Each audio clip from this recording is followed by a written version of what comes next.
हाँ दोस्तों, आपने ठीक ही पढ़ा। इनफेबुलेशन क्या है? इनफेबुलेशन यह एक मेडिकल इलीगल प्रोसीड्यूर है। चूँकि ये इंडिया में होता नहीं है, इसलिए बहुत से लोगों को इसके बारे में पता भी नहीं है। और ये वेस्टर्न कंट्रीज़ का बहुत टाइम से एक पार्ट रहा है। वहाँ के लोग इसको एक एज ए कल्चर मानते थे, जो कि कम्प्लीटली इलीगल प्रोसीड्यूर है। इसके अंतर्गत लड़कियों को बहुत सारी दर्द, पीड़ा और जान को जोखिम में डालने जैसी प्रक्रिया से गुजरना पड़ता था। जी हाँ दोस्तों, पेशाब के रास्ते यानी वेजाइना में इस तरह का एक टॉर्चर था वहाँ के लोगों द्वारा, वहाँ के नौजवानों द्वारा, वहाँ की सोसाइटी द्वारा, यूँ कह सकते हैं वहाँ के सभी लोगों द्वारा। एक तरह का सब लोगों ने मान लिया था कि ये हमारे कल्चर का एक पार्ट है और ये हमें करना ही पड़ेगा। जो कि एक कुछ नहीं थी, एक ब्रेन की एक उल्टी मानसिकता थी, एक घिनौनी ब्रेन की उपज थी, जिसे आप और हम सुन के ही हम लोग को ख़राब लगता है। वो लोग कैसे करते थे, ये बड़ी बात है।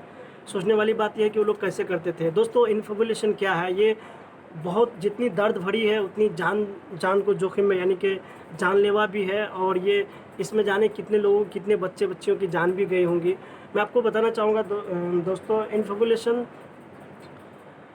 क्या है, इसका क्या प्रोसीड्यूर रहा है, इसको लोग क्यों करते थे आखिर।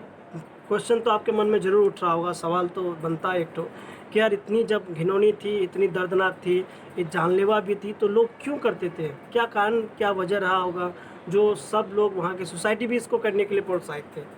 दोस्तों, इसके पीछे एक रीज़न है जो कि घिनौनी रीज़न है। मैं आपको बाद में बताऊंगा, लेकिन उससे पहले मैं बताना चाहूँगा कि इन्फेबुलेशन क्या है और ये कैसे होता था। इससे पहले आपको, चूँकि ये फीमेल जेनिटल ऑर्गन से रिलेटेड है, तो अंडर 10 क्लास में हम लोग पढ़े हैं फीमेल रिप्रोडक्टिव सिस्टम के बारे में। उसमें हम लोगों ने पढ़ा है कि एक्सटर्नल जेनिटल जो ऑर्गेन्स होता है फीमेल का, तो उसके बारे में हम लोग पढ़े हैं क्लास 10 में। आप लोग भी बहुत से पढ़े होंगे, बहुत लोग हैं जो पढ़े होंगे।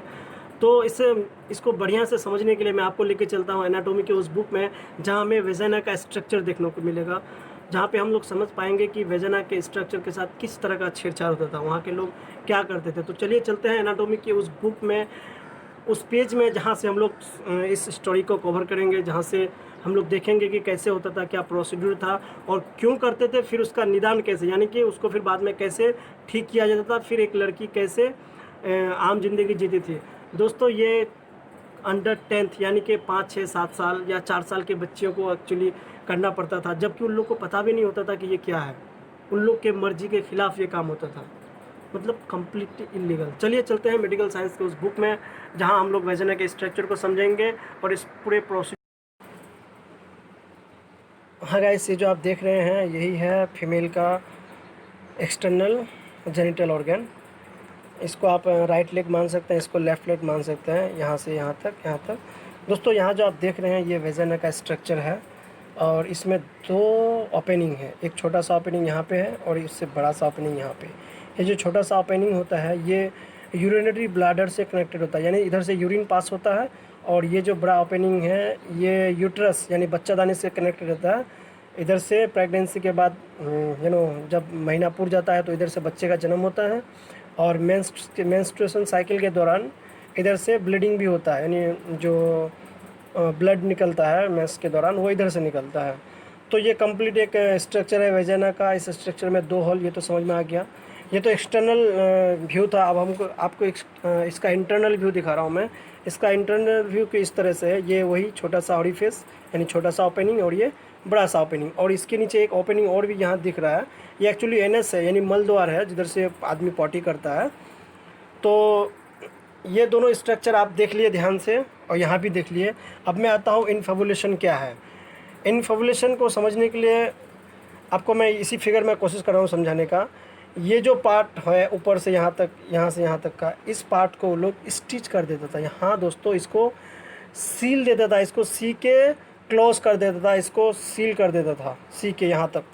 और यहाँ एक छोटा सा ओपनिंग छोड़ दिया जाता था और बीच में थोड़ा सा हॉल रहता था ताकि यूरिन नीचे से आराम से पास होके।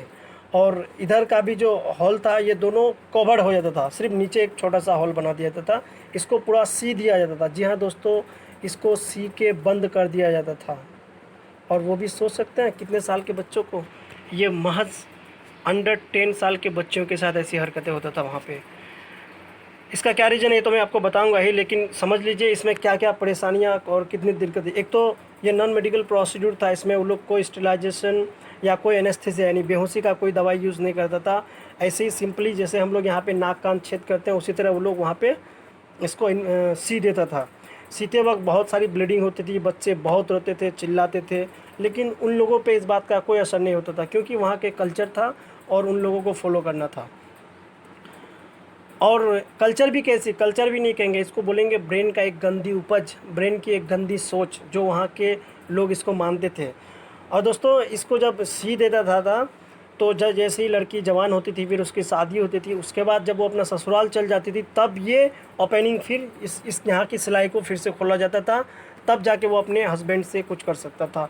यानी कि इन शॉर्ट ये कहेंगे कि ये जो किया जाता था सिर्फ इसलिए किया जाता था कि इसका मेन रीज़न, इसका मेन कारण जो आप सुनने के लिए उत्सुक भी हैं और चाहते भी हैं कि जल्दी सुने, इसका यही रीज़न था ताकि वर्जिनिटी बची रहे, ताकि लड़की की वर्जिनिटी बची रहे। सोच सकते हैं सिर्फ एक चीज़ की वजह से इतनी मेंटली टॉर्चर, इतना दर्द, यहाँ तक कि जब इसका सुचरिंग होता था, यानी कि जब इसको सिया जाता था, जब इसका स्टिच होता था, बहुत टाइम इन्फेक्शन हो जाता था, बहुत टाइम में बैक्टीरिया बैठ के यहाँ बहुत बड़े घाव हो जाते थे, जिससे बहुत जन की सेप्टिक से जान भी जाने का चांसेस रहता था।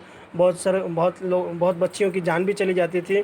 और दूसरी बात, जब मेंस के दौरान एक छोटा सा ओपनिंग होने की वजह से ब्लड का जो पास होता है मेंस्ट्रुअल साइकिल के दौरान, वो बहुत डिफ़िकल्ट होता था, बहुत परेशानियाँ होती थी लड़कियों को करने के लिए मेंस के दौरान, और कभी कभी तो जान जाती ही थी। इसके साथ साथ जब ये खुलती थी उस समय भी एक ब्लीडिंग का असर रहता था। बहुत टाइम में क्या होता था, पॉलीफिरेशन, यानी बहुत टाइम क्या होता था कि दोनों आपस में जुड़ जाते थे, फिर इसका ओपनिंग नहीं खुलता था, तो उसकी ज़िंदगी वैसे ख़त्म हो जाती थी, नरक हो जाती थी। तो दोस्तों ये खुलने के बाद फिर एक लड़की बहुत कम चांस रहता था कि वो एक नॉर्मल लाइफ जिए अपने हस्बैंड के साथ। ये तो ये बहुत एक डिफ़िकल्ट बड़ा सफ़र रहा था वहाँ के लड़कियों के लिए। और इससे हाँ दोस्तों, आपने देखा कि ये कितना दर्दनाक था। बच्चे को बिना बेहोशी का इंजेक्शन दिए, बिना एनेस्थीसिया किए ऐसे प्रोसीड्यूर को लोग अंजाम देते थे, सिर्फ इसलिए कि उन लोग को वर्जिनिटी बचाए रखना था। इतना ही नहीं दोस्तों, ये स्टिच यानी कि सुचरिंग करने के बाद कम से कम 5 से 6 हफ्ता बच्चे को चलने नहीं दिया जाता था। बेड पे दोनों पैर बांध के रखा जाता था ताकि वो फट ना जाए, वो सिलाई कट ना जाए। मतलब कितनी क्रूर दिमाग के लोग होते थे जो इस घटना को अंजाम देते थे। दोस्तों ये आज के डेट में इसका और बहुत सारा टाइप्स है, इन्फॉर्मेशन का बहुत सारा टाइप्स है जो मेडिकल साइंस में यूज़ होता है। तो एज ए एडल्ट होने के बाद, अगर आप एडल्ट हैं, जैसे अगर मैं एडल्ट हूँ, मैं चाहूँ तो अपना किडनी किसी को दे सकता हूँ, मैं अपना ब्लड डोनेशन कर सकता हूँ। लेकिन अगर मैं एडल्ट नहीं हूँ, तो अगर मुझसे कोई ज़बरदस्ती करवा रहा है तो वो एक इलीगल प्रोसीड्यूर का हो जाता है, एक इलीगल प्रोसीड्यूर का पार्ट बन जा रहा है। तो आज के डेट में ये लीगल प्रोसीड्यूर है। कैसे, कुछ लोगों का, जैसे किसी को लड़की से लड़का बनना है तो वो उस कंडीशन में सर्जरी करके जो सो वेजिनल स्ट्रक्चर को हटा के वो होता है। इस टाइप का कुछ प्रोसीड्यूर है मेडिकल साइंस में। आपको शायद पता भी होगा कि कुछ लोग सुने भी होंगे कि ये लड़का से लड़की बन गई, ये लड़की से लड़का बन गया। जो सेक्स यानी कि जेंडर चेंज करना चाहते हैं उस कंडीशन में, या फिर कभी कभी अगर कुछ आपको इन्फेक्शन हो जाता है, कोई बड़ी बीमारी हो जाता है, तो उस कंडीशन में ये किया जाता है।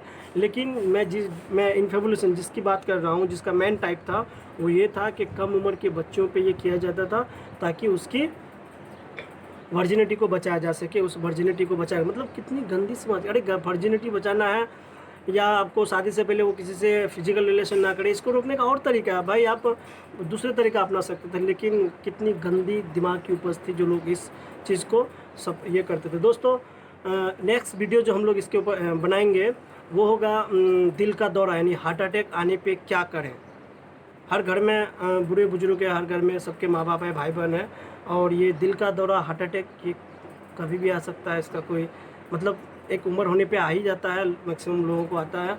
तो ऐसे कंडीशन में एम्बुलेंस या हॉस्पिटल ले जाना या एम्बुलेंस का आना, इनमें बहुत टाइम लगता है। और हार्ट अटैक एक ऐसी प्रोसीड्यूर, एक ऐसी इवेंट है जिसमें आप जितना जल्दी पेशेंट को रिलैक्सेशन देंगे उतना फ़ायदा होगा। तो उससे रिलेटेड मैं एक वीडियो शूट करूंगा जिसमें आपके घर के कोई भी जिसको ये चीज़ें पता होगी, कम से कम वो प्राइमरी केयर तो कर सकता है जिसका दिल का दौरा पड़ता है, जिसको हार्ट अटैक होता है।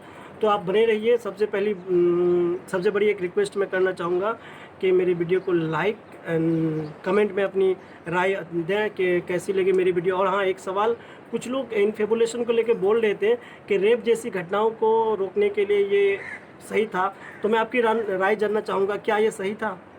क्या ऐसा करना सही था कि इन्फेबुलेशन यानी वेजाइना को स्टिच कर देने से कोई रेप नहीं कर सकेगा? ये किस हद तक सही था या नहीं था? आप अपनी राय में हमें कमेंट सेक्शन में ज़रूर बताएं और हमारे चैनल को सब्सक्राइब करते रहें, क्योंकि हम अनसीन मेडिकल इवेंट्स और मेडिकल नॉलेज और नई नई तकनीक कुछ भी जो आएगी हम इसमें अपलोड करेंगे, तो आपको आसानी से मिल सके, आप आसानी से देख सके, आप नॉलेजेबल बन सके। आप डिस्प्ले में साइड में देख रहे होंगे रेड बटन है, उसमें लिखा हुआ है सब्सक्राइब।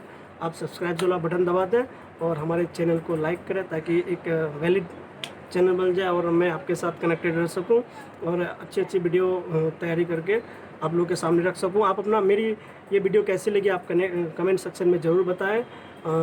बस बहुत मेहनत करनी पड़ती है, स्टडीज़ करना पड़ता है इसके लिए, तो उम्मीद है आप मेरी मेहनत का थोड़ा सा इतना तो कर ही सकते हैं, एक कमेंट, एक लाइक और एक सब्सक्राइब। प्लीज़, जय हिंद। टेक केयर अपना और अपने चाहने वालों का, अपने पास पड़ोसियों का।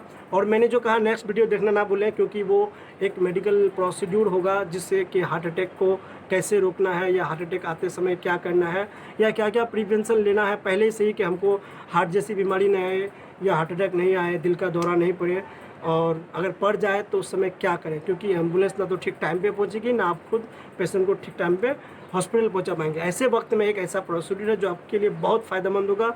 उम्मीद करता हूँ आप देखें।